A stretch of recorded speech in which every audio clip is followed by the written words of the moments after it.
Hey guys, Mr. Witgen here. I thought with it being our life skills week, I wanted to share with you one of my personal favorite recipes and show you actually how to make it because I figured, hey, probably be beneficial to know how to cook some things. So I'm going to show you this recipe. Again, it's one of my favorite meals. It's chicken chili and it makes a ton of food and really it doesn't involve that many ingredients. So let's take a look at the things that we will need for our chicken chili. You will need 2 cups of cheese. You can use Colby Jack cheese. I prefer the Mexican cheese that comes at Meijer. So you just need the 2-cup bag.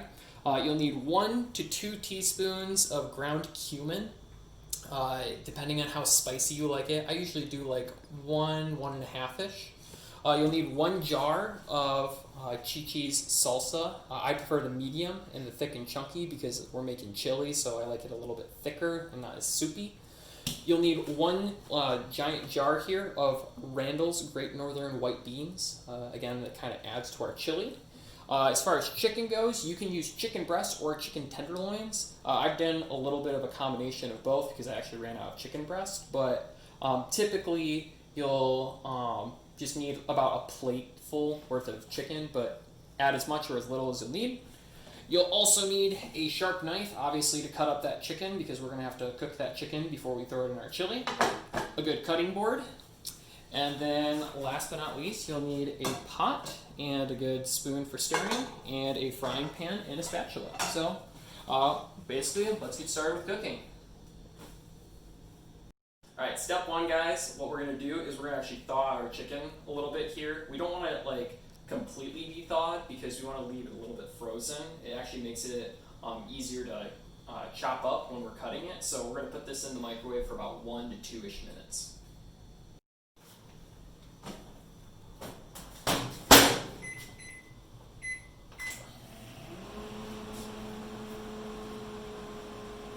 Alright, so for step 2 here, our chicken's a little bit de-thawed now, so it'll be a little bit easier to cut.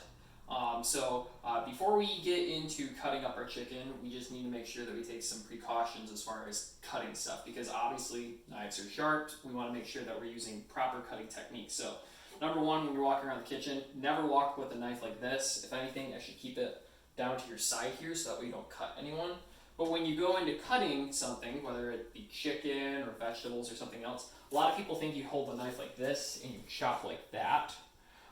Actually, what you want to do is you always want to be in control of the blade here. So what you'll do is when you hold it, you'll actually take your thumb and your pointer finger here and you'll actually hold that on the blade.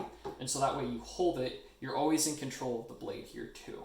It's also important that you do use a sharp knife because a dull knife is actually way more dangerous than a sharp one because with a dull knife it can slip and you can cut yourself very easily. So make sure you're working with a sharp knife, but again, please, please, please be very, very careful with a sharp knife. So I'm going to actually start cutting up some of this chicken. You might notice that there's a little bit of just white film kind of on your chicken that you probably don't necessarily want to eat. So I usually cut some of that off because I don't really like my chicken chili to be super gristly. I really just want kind of just the meat of the chicken. So we'll just start with this piece right here. There's just a little bit of that. So take our knife here, cut off some of that skin.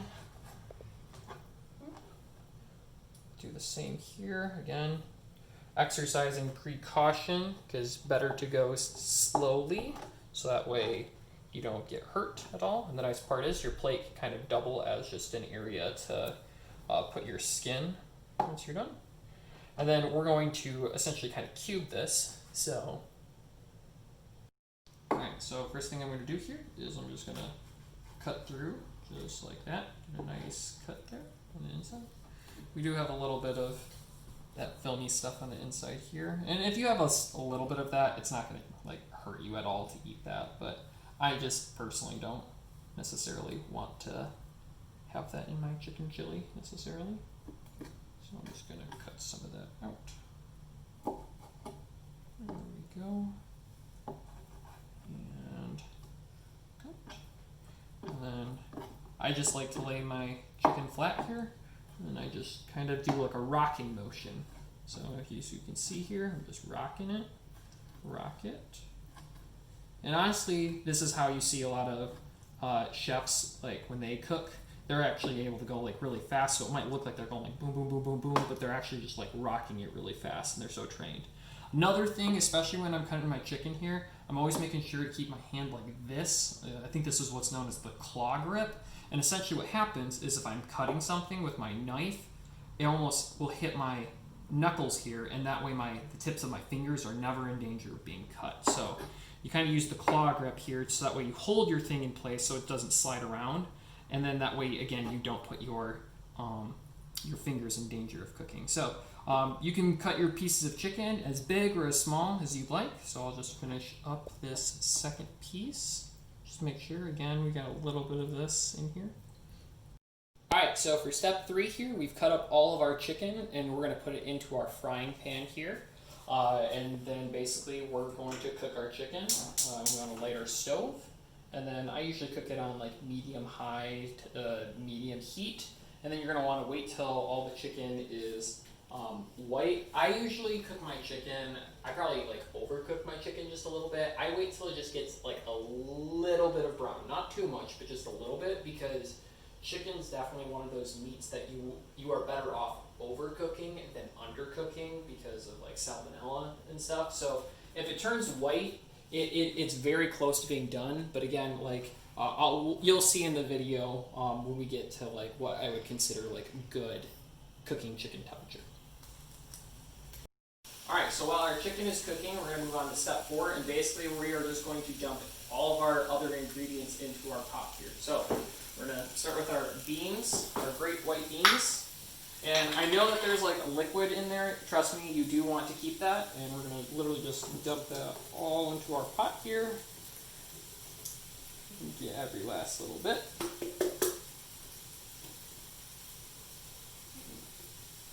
Might have to use a spoon if it doesn't all come out right away, but should. Sometimes you gotta do a couple of. There we go. Almost got all of it.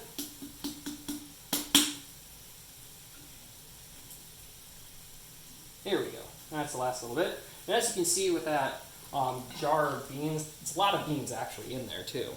So. Next, we're going to add our cumin here. So again, this one kind of determines kind of the spiciness or whatever of your chili. I usually do 1 teaspoon and then kind of like 1 1/2, 1 1/4, somewhere in between there. So cumin's all good. Next, we're going to do our chili. Or not our chili, what am I talking about? Our salsa. We're making chili, that's the difference. All right. Come on, get out of there, salsa.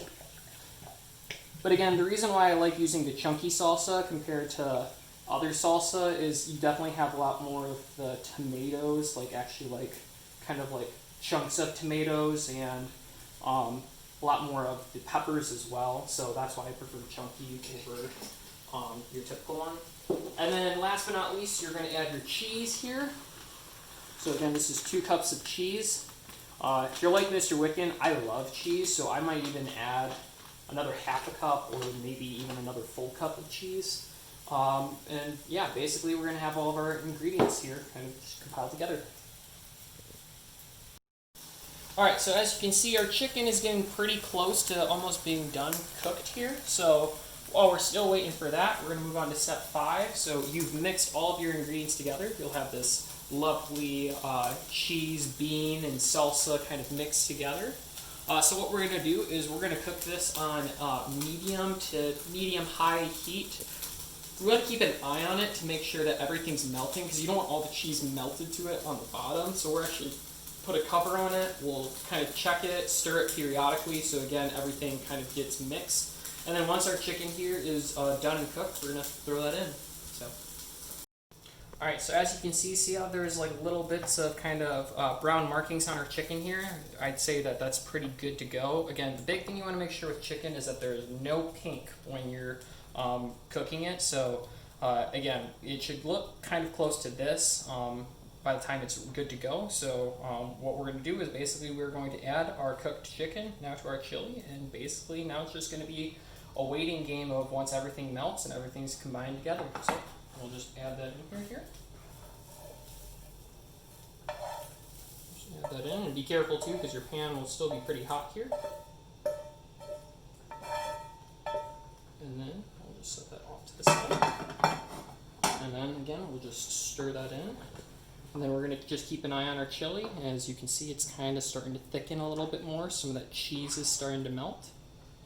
And it'll have kind of this reddish orange color by the time you're done with your it all being melted. And you'll see that in the next part here.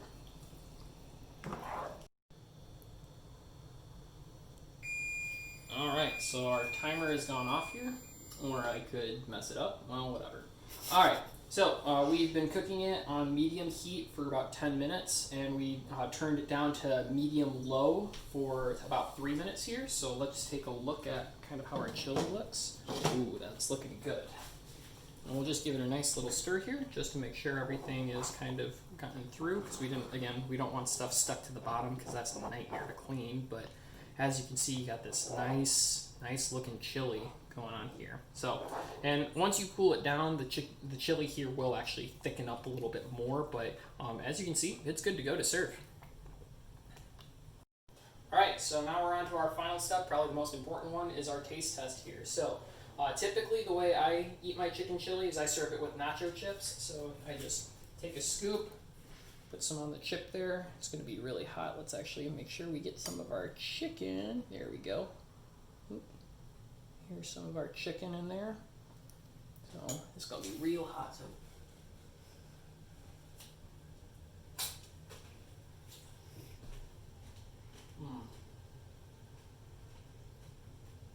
real good. So, I'll finish chewing before I talk. Alright, so that's chicken chili. Pretty simple recipe, really like only 5 ingredients, and basically you get a ton of leftovers with it. Like I said, this serves like a lot of people, so I'm probably going to be eating chicken chili for the next like 5 days. Or what you could do is once it's done, it cools down, put it in a container, put it in the freezer, and then you can unthaw it, and then you can have chicken chili whenever you want. Things I like to add to my chicken chili: if you want more salsa, by all means do so. If you want more cheese, occasionally sour cream is pretty good to add with it.